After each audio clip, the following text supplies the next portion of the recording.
My mother-in-law showed up to my wedding dressed as a bride. I'm not talking about an unfortunate fashion choice in off-white or cream. I mean a full-length lace and satin, honest-to-God wedding gown. It was a declaration of war, a hostile takeover of the happiest day of my life.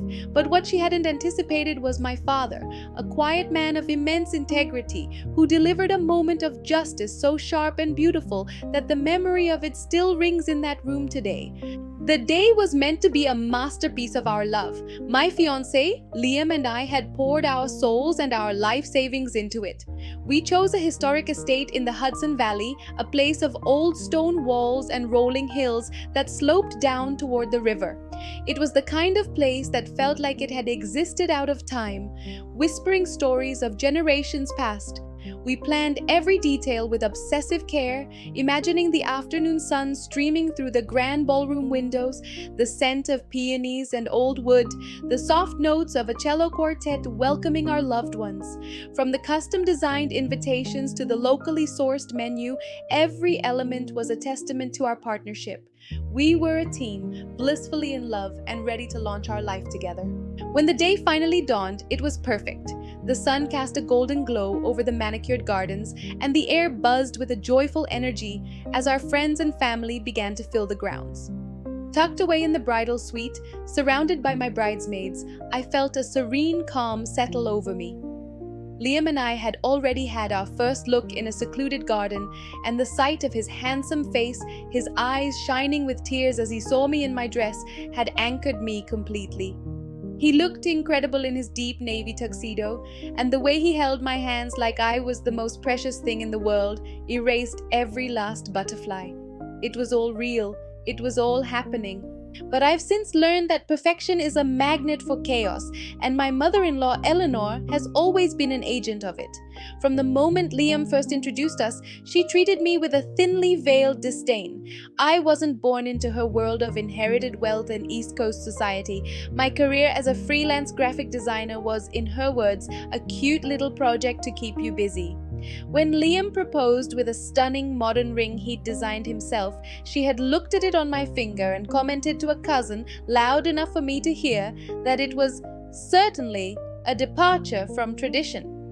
Each remark was a meticulously placed pinprick, designed to deflate my confidence and paint me as an unworthy outsider who had somehow ensnared her prized son.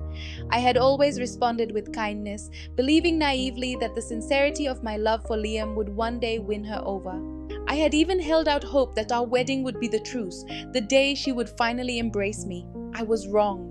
Just as the ceremony was set to begin, I stood with my father in the anteroom, hidden from the guests. The cellos began to play the piece we'd chosen, a melody that felt like a heartbeat. The heavy oak doors to the ballroom began to open. This was it, the moment I had dreamed about for over a year. Then a strange sound rippled through the seated crowd. It wasn't a cheer, it was a collective, audible gasp, followed by a wave of hushed, frantic whispers. My dad's hand on my arm tightened almost imperceptibly. "What's going on?" I breathed, trying to see past his shoulder. And then I saw her, Eleanor. She had staged herself near the entrance, greeting guests as if she were the host of the entire affair. But it was her attire that stole the air from my lungs. It was a wedding dress, a vintage-style ivory silk gown with intricate beading on the bodice, a ridiculously dramatic mermaid silhouette, and a train that fanned out behind her on the polished floor. To complete the horrific picture, a delicate fascinator with a small net veil was perched in her perfectly coiffed hair. She hadn't just worn white, she had come dressed as the bride. She had deliberately and maliciously attempted to upstage me at my own wedding. A cold, sickening wave of dread washed over me. My vision tunneled, the faces of our friends and family becoming a blur of shock and pity. This was no mistake. This was a calculated act of psychological warfare. She was staking her claim, sending a silent, screaming message to everyone present that she was, and always would be, the leading lady in her son's life. I was a supporting character, and a temporary one at that. My eyes found Liam at the altar. His face, which had been glowing with love moments before, was now a pale, rigid mask of disbelief and fury. He was staring at his mother, his jaw so tight I could see the muscle flexing. And Eleanor? She met his gaze with a placid, almost beatific smile, as if she were reveling in the destruction she had wrought. The whispers grew louder, a chorus of outrage and embarrassment. I felt hundreds of pairs of eyes darting from the fake bride at the door to the real one, hidden in the wings, waiting to see how this nightmare would unfold. I was frozen, the protagonist in a horror story of my own making. An explosion of pure, white-hot anger surged through me, so fierce it almost made me gag. But before I could do or say anything, before the tears of humiliation could fall, before the scream building in my chest could escape, my father acted. He had been a silent, solid presence beside me. Now he gently released my arm, took a single, measured step forward, and placed himself squarely in the doorway, blocking my view and becoming a barrier between me and the scene. The ballroom, which had been humming with scandalized chatter, fell utterly silent. My father is a man of quiet authority. He's a literature professor, a man who values precision in language and carries himself with an unshakable dignity. He doesn't need to raise his voice to command a room. His presence is enough. He fixed his gaze on Eleanor. It was a calm, steady look that seemed to absorb all the tension from the air. His expression was neutral, which was far more terrifying than any open display of anger. The silence stretched for what felt like an eternity. Then, in a voice that was perfectly composed, perfectly civil, but carried to the farthest corner of the high-ceilinged room, he spoke. "Forgive my confusion, Eleanor," he said, his tone one of genuine academic curiosity. "I must have missed an invitation. Which wedding are you the bride for today?" A choked sound, half gasp, half laugh, erupted from the guests. It was a verbal silver bullet, perfectly aimed and utterly devastating. Eleanor's serene, self-satisfied smile dissolved as if doused with acid. A mottled, furious red blush climbed her neck and consumed her face.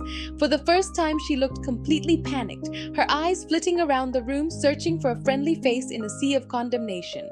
But my father was not finished. He allowed the weight of his question to settle for another pregnant pause before delivering the final blow.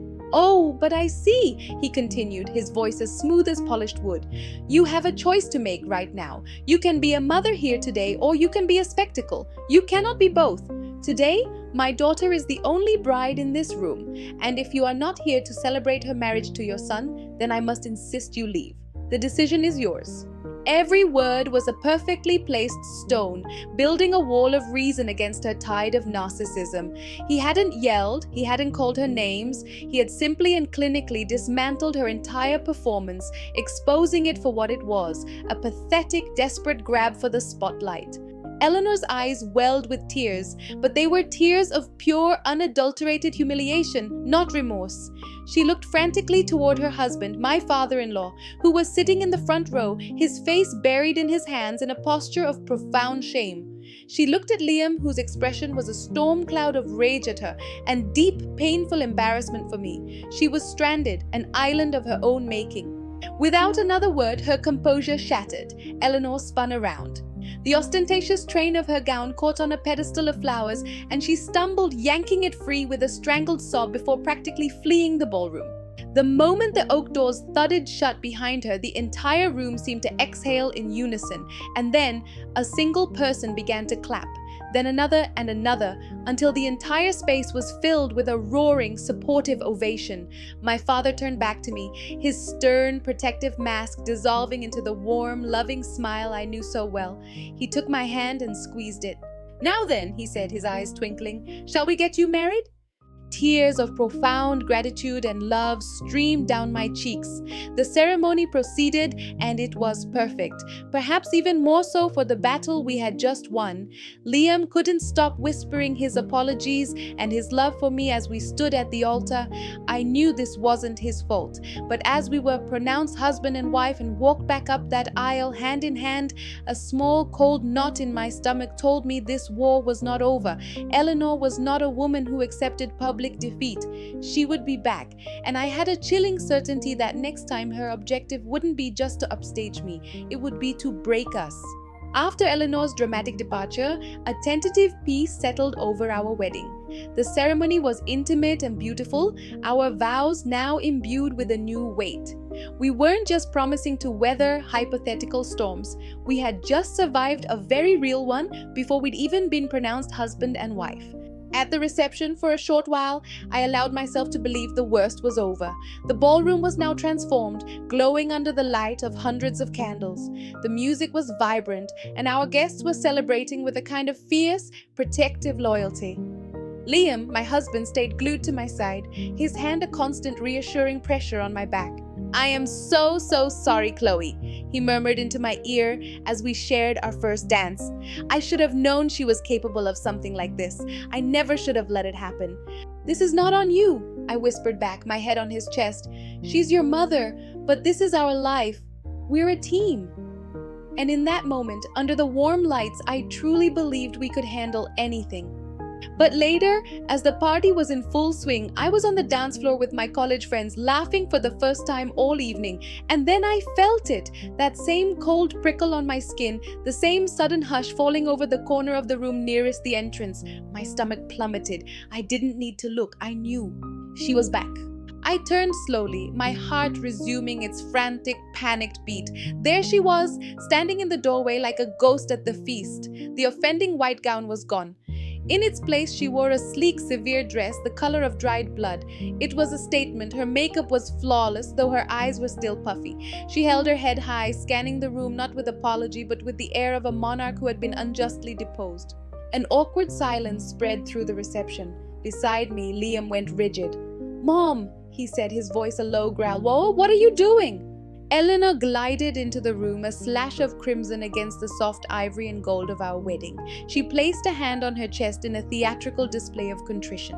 "I came back to apologize," she announced, her voice carrying across the room, thick with manufactured sorrow. "I know my behavior earlier was inappropriate. I was wrong." I remained silent, my fingers clenching the fabric of my dress. I would not give her the satisfaction of another public fight. She stopped in front of our table, addressing my father first. "And to you," she said, her voice dripping with false humility, "I owe the deepest apology. Your words, while harsh, came from a place of love for your daughter. I see that now." My father, who had been observing her with a look of profound weariness, simply raised his glass of scotch in a silent, dismissive toast.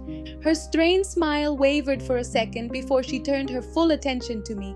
"And Chloe," she said, her expression softening into a well-rehearsed mask of remorse.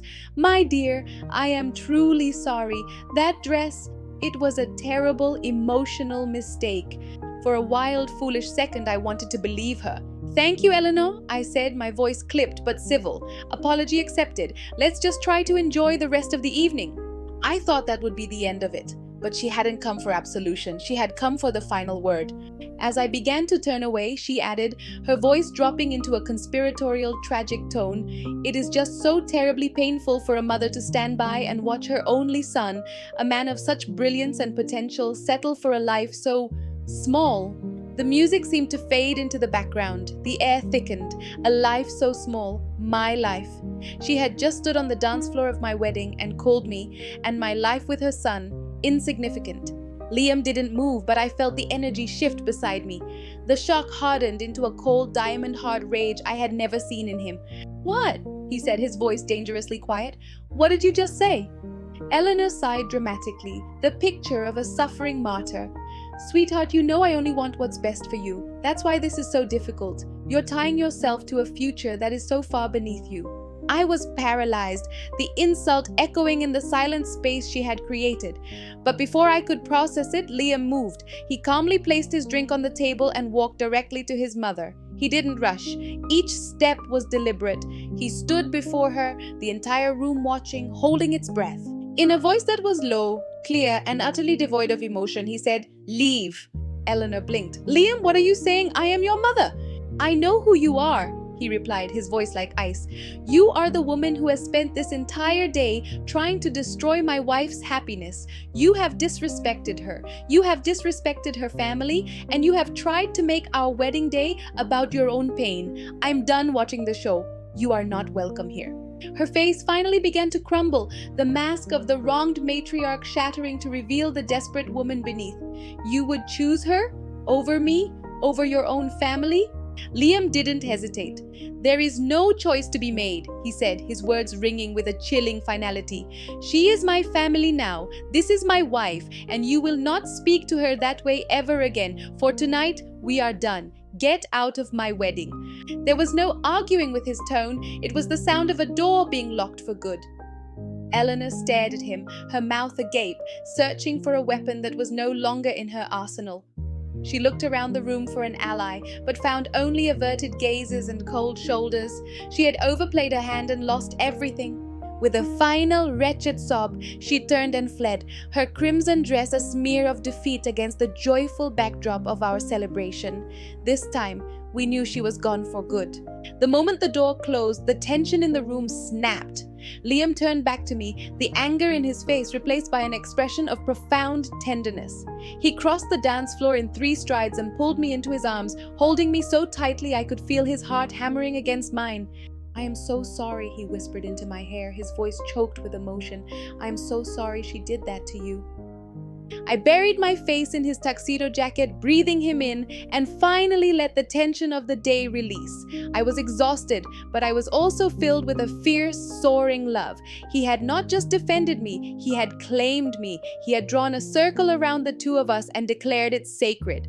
The rest of the night was a blur of joy. Our guests, sensing the war was truly over, rallied around us with an incredible warmth. The toasts were funnier, the dancing was wilder, the celebration deeper. In her desperate attempt to drive a wedge between us, Eleanor had failed. She had inadvertently forged our union in fire, solidifying our partnership on our very first day as husband and wife. Later that night, lying in our suite, my husband's arms wrapped around me, I knew our life would not be a fairy tale. The ghost of his mother's disapproval would likely haunt the edges for some time. But I also knew, with a certainty that settled deep in my bones, that it didn't matter anymore. She had thrown her worst at us, and we were still standing.